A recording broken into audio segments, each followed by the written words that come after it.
अऊज़ु बिल्लाहि मिनश शैतानिर रजीम बिस्मिल्लाहिर रहमानिर रहीम।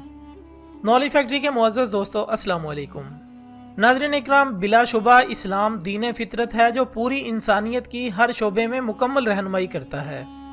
इस्लाम की पाकीज़ा तालीमात जहाँ अक़ायद व इबादत और इखलाक व आदाब के तमाम पहलू को जमा किए हुए है, वहीं हिफ्ज़ाने सेहत के मामले में भी इस्लाम की मुकम्मल हिदायत मौजूद हैं, जिन पर अमल पैरा होकर हम न सिर्फ सेहतमंद ज़िंदगी गुजार सकते हैं बल्कि बहुत सी मुहलिक बीमारियों से भी महफूज रह सकते हैं।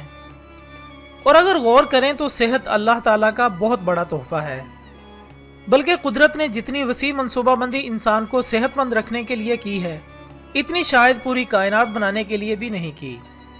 यानी कि खुद हमारे जिस्म में अल्लाह ताला ने ऐसे ऐसे निज़ाम बना रखे हैं कि जिनको देखकर इंसानी अकल हैरान रह जाती है। यहाँ तक कि आप सल्लल्लाहु अलैहि वसल्लम ने इरशाद फरमाया कि क़यामत के दिन इंसान से जिन इनामात के बारे में पूछा जाएगा, इनमें सेहत और ठंडा पानी सरे फहरिस्त होंगे। इसके अलावा हुजूर सल्लल्लाहु अलैहि वसल्लम ने फरमाया कि अल्लाह ताला से सेहत और आफियत का सवाल करो, क्योंकि ईमान के बाद इससे बढ़कर और कोई नेमत नहीं।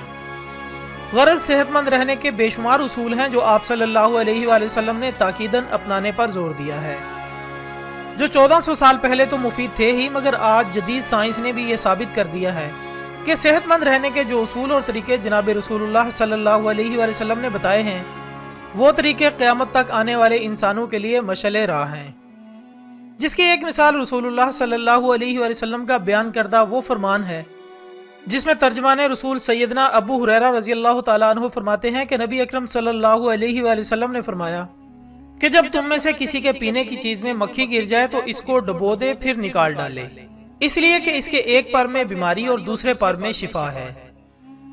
ख़वातीन व हज़रात, ये वो हदीस मुबारक है जिसे मुनकिरीन बड़ी कराहत वाले अंदाज में पेश करके इसका मजाक उड़ाते नजर आते हैं, जबकि मक्खी के मशरूब में गिर जाने पर जब तहकीक की गई तो बड़ा ही दिलचस्प इंकशाफ सामने आया।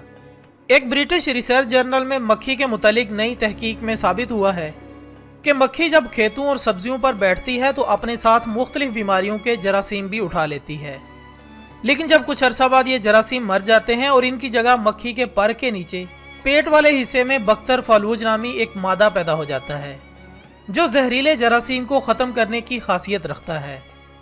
लिहाजा चिमटे हुए जहरीले जरासीम और इनके अमल को हलाक करने के लिए ये चीज़ काफ़ी है कि पूरी मक्खी को खाने में डुबोकर बाहर फेंक दिया जाए। ख़वातीन व हज़रात, ये इसी बात के मज़दाक है जैसा कि नबी अकरम सल्लल्लाहु अलैहि वसल्लम ने 1400 साल पहले बयान फरमा दिया था, जब इंसान जदीद मेडिकल के मुतालिक बहुत ही कम जानते थे, जबकि हालिया तजुर्बा से ये जाहिर होता है कि एक मक्खी बीमारी के जरासीम के साथ साथ इन जरासीम को मारने वाला मादा भी उठाए फिरती है। बस दोस्तों, साबित हुआ कि पूरी कायनात में कोई ऐसी ताकत मौजूद नहीं जो रसूलुल्लाह सल्लल्लाहु अलैहि वसल्लम की तालीमात को झूठा साबित कर सके।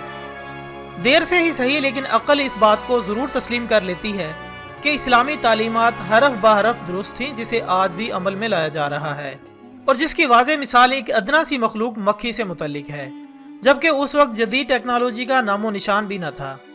दोस्तों, हमें चाहिए कि हर लम्हा अल्लाह अज़्ज़ व जल का शुक्र अदा करते रहें, जिसने हमारे लिए नबी अकरम सल्लल्लाहु अलैहि वसल्लम को आखिरी रसूल बनाकर भेजा, जिन्होंने हमें इस कदर ऐसी खूबसूरत तालीमात से नवाजा कि जिसे आज सदियां गुजर जाने के बाद साइंस दरियाफ्त कर रही है। बेशक कुदरत की तरफ से इसमें भी अकल वालों के लिए निशानियां हैं। आखिर में अल्लाह अज़्ज़ व जल से दुआ है कि वो हमें अपनी नेमतों की कदरदानी और शुक्र बजा लाने की तौफीक अता फरमाए। आमीन सुम्मा आमीन। इसके साथ ही हमारी आज की वीडियो का इख्तिताम होता है। कल इंशाल्लाह एक और अच्छी सी वीडियो के साथ दोबारा हाजिर होंगे। तब तक के लिए इजाज़त दीजिएगा। अपना दोस्तों, रिश्तेदारों और गिरदोनवाह के तमाम लोगों का बहुत ख्याल रखिएगा। अल्लाह हाफिज़।